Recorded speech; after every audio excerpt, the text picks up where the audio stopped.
வணக்கம் அன்பான உறவுகளே, இன்றைக்கு நாங்கள் அரிசி மாவில் முட்டை ரொட்டி எப்படி செய்யறதுன்றத பார்ப்போம். வாங்கோ காணொலிக்க போவோம். இப்போ நாங்கள் முட்டை ரொட்டி செய்யறதுக்கு 750 கிராம் அரிசி மா எடுத்து வச்சிருக்கிறோம், 7 முட்டை எடுத்து வச்சிருக்கிறோம், ஊர் முட்டை, பனங்கட்டி எடுத்து வச்சிருக்கிறோம், நல்லெண்ணெய் எடுத்து வச்சிருக்கிறோம், உப்பு எடுத்து வச்சிருக்கிறோம், சின்ன சீரகம் எடுத்து வச்சிருக்கிறோம் 15 கிராம், 10 கிராம் மிளகு எடுத்து வச்சிருக்கிறோம்.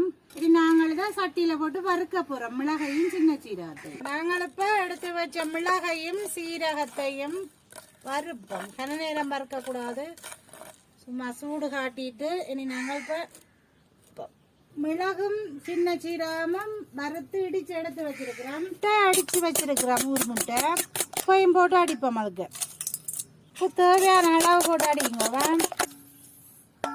சீரகத்தையும் மிளகையும் போட்டு அடித்த முட்டையை நாங்கள் மாவுக்கு ஊற்றி கரைப்போம். இப்போ நாங்கள் பனங்கட்டியை 1/4 லிட்டர் தண்ணியில் கரைச்சி வச்சிருக்கிறோம். கரைச்சி தான் விட வேணும், ஒருமிக்க விட்டுடாமல் பார்த்து விடுங்க.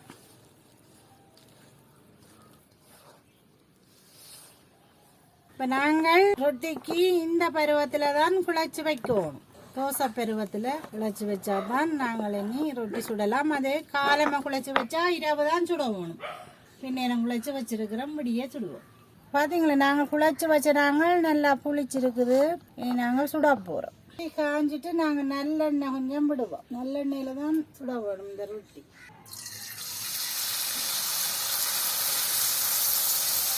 இப்படித்தான் நீங்களும் கிள்ளி விடவும்.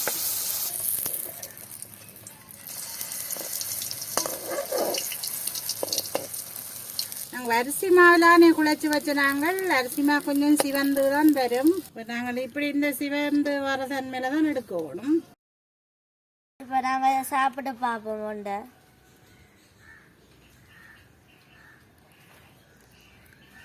நல்லா இருக்குது, நீங்கள் இதே மாதிரியே செஞ்சு பாருங்கோ. சரி உறவுகளே, இப்போ உங்களுக்கு இந்த காணொளி பிடிச்சிருந்தா லைக் பண்ணுங்க, ஷேர் பண்ணுங்க, கமெண்ட் பண்ணுங்க. நன்றி.